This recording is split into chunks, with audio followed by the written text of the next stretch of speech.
안녕하십니까? 닥터 스팁 이지 핸즈온의 Hello, 김경원입니다. this is Dr. Steve Easy Hands-On. My name is Kim Kyung-won. This time, I'm going to talk about IMCure Kit. And we place the implants, and the patients use the implants, but sometimes we encounter mucositis or peri-implantitis.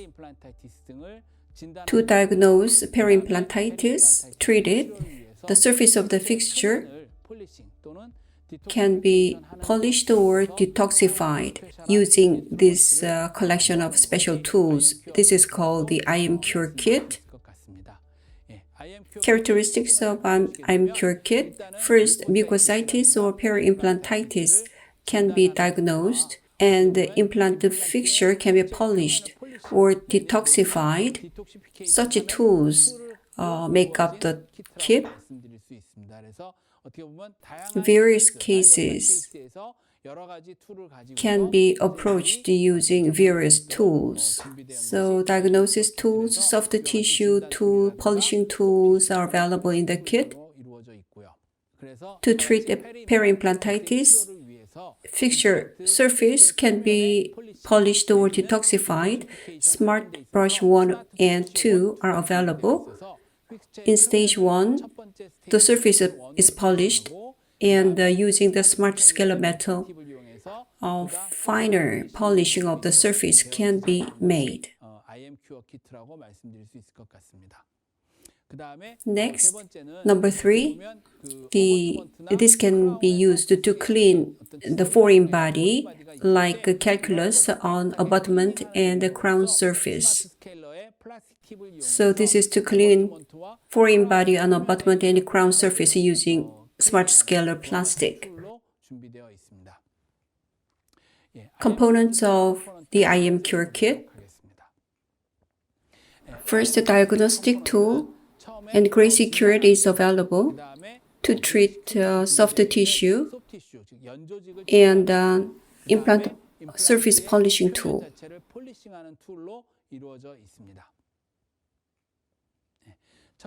First, plastic probe, peri-mucositis, mild soft tissue inflammation, and minor alveolar bone resorption can be diagnosed with the plastic probe, which is more flexible than the metal one.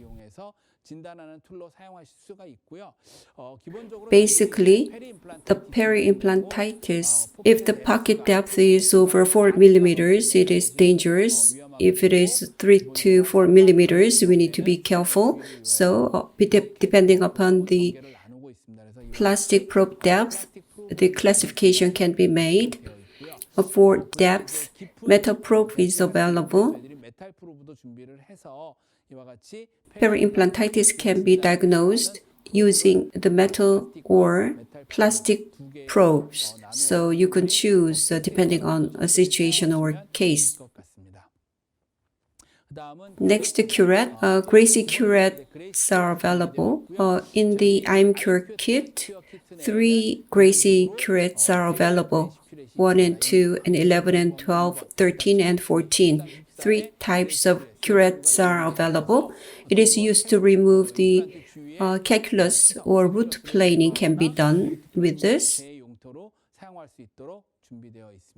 Basically, in the anterior region, 1 and 2 Gracie curette can be used, and for premolars and molars in the posterior region, 11 and 12 can be used for the mesial, and 13 and 14 for the distal region, so that they can have good access.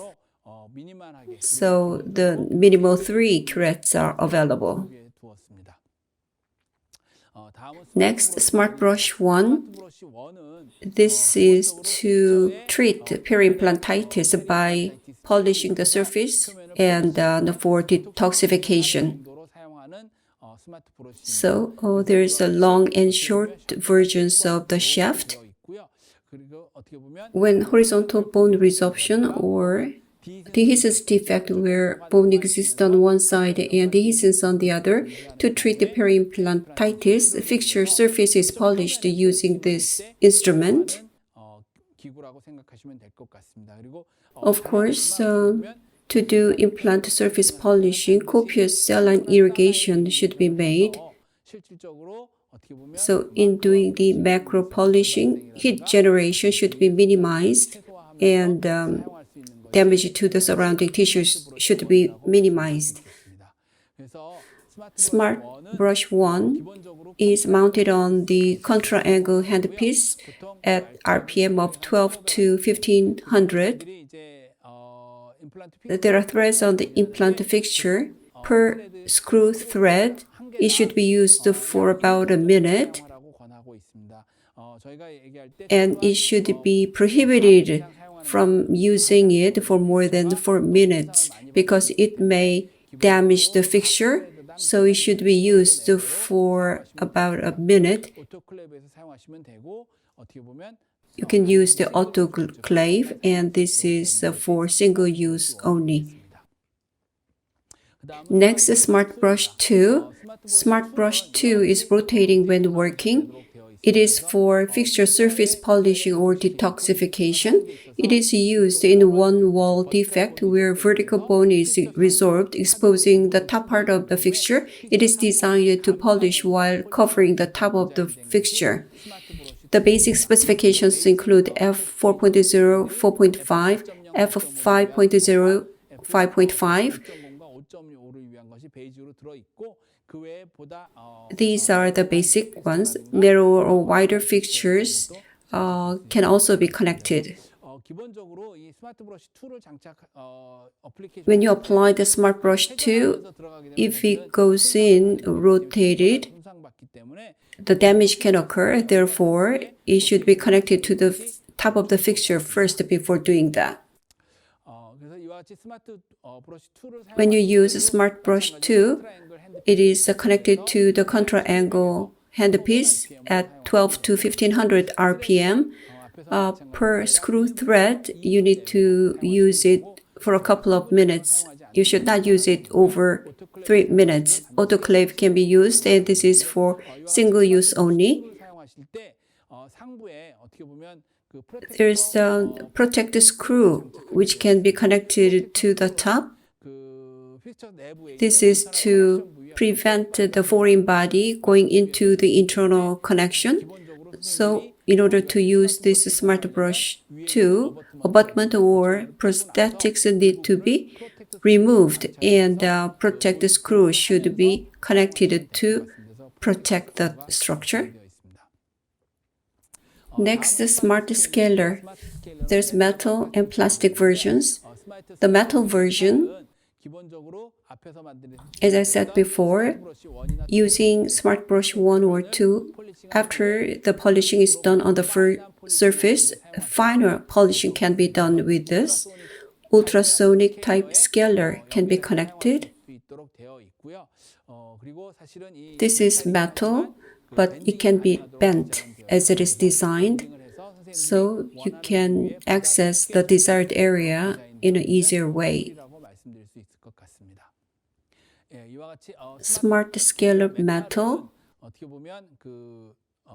is for the final polishing. It is designed to give minimal damage to the fixture surface. Ultrasonic can be used for the fine polishing. For each thread, you need to use it for 30 seconds, and this is for single use only. Next, SmartScaler plastic. This one is to clean the foreign bodies on the abutment or crown surface, like a calculus. So the tip of the plastic should not be used on the fixture surface. If you do that, the debris on the plastic tip can contaminate the surface. Therefore, the SmartScaler plastic tip should be used on abutment or crown surface to remove the foreign body. As I said before, the protect screw.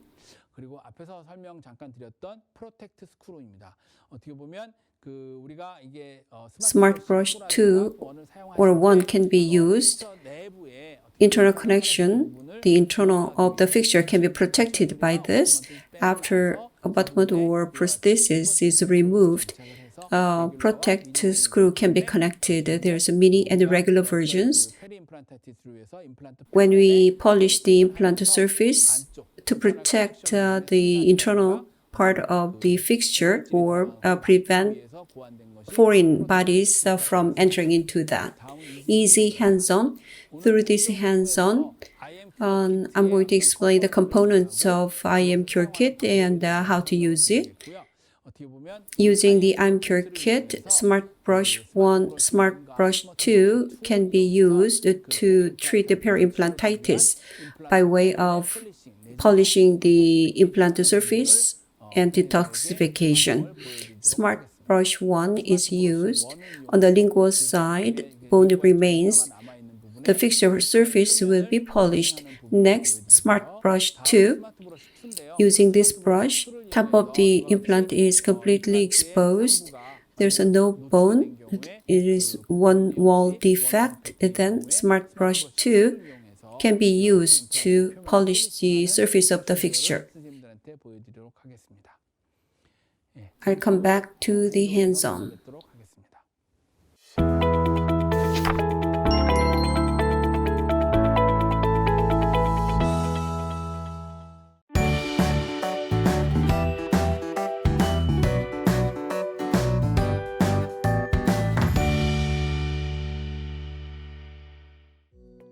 IM Cure Kit is used in this hands-on.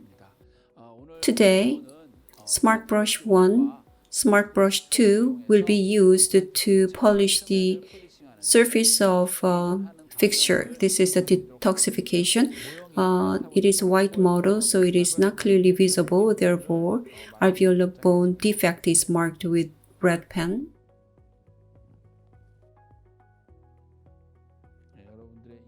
For your understanding, alveolar bone defect marginal area is marked to show the defect. At number 36, cortical bone is damaged on the lingual side. In 37 area, on the buccal side, the alveolar bone has the defect. Internal hex or other structures can be protected and the foreign bodies are prevented from entering into that. Therefore, protect screw will be connected first. 1.2 hex driver is used to mount the protect screw to protect the internal of the fixture.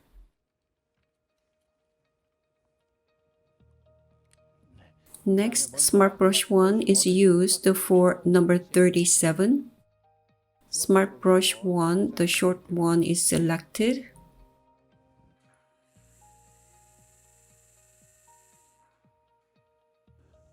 The engine mode is set at 1200 RPM.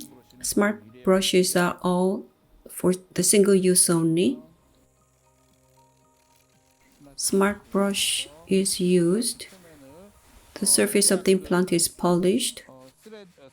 Per screw thread, you should not use it more than 1 minute. So it is polished like this to prevent the damage to the surface. Excessive polishing should not be done. SLA surface is turned into about milling surface. Using the smart brush, mechanically, the surface of the fixture is polished or detoxified. Clinically, not only the mechanical polishing, chemical detoxification needs to be done. Smart brush 1 is used to polish the surface of a fixture. Compared to this, the implant surface is polished. After using the Smart Brush 1, SmartScaler metal tip is connected to the scaler for the final polishing.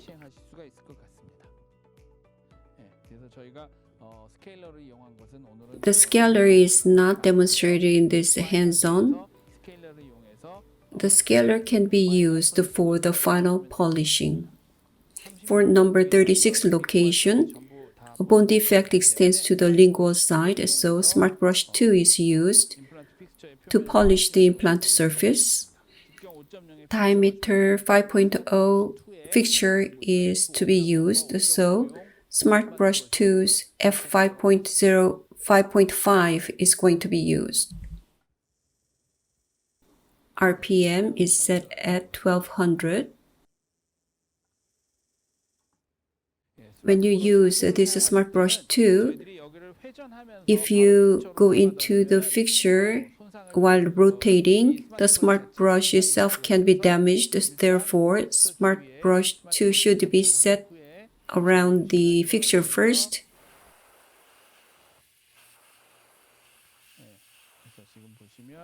As you can see, polishing is done throughout the surface, roughly per screw thread. This polishing should be done for about a minute.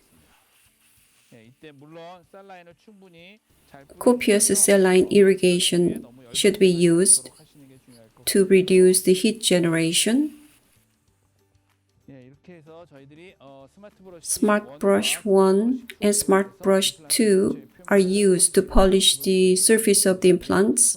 Smartbrushes are for the preliminary polishing of the surface, and the metal scaler tip can be used for the final polishing.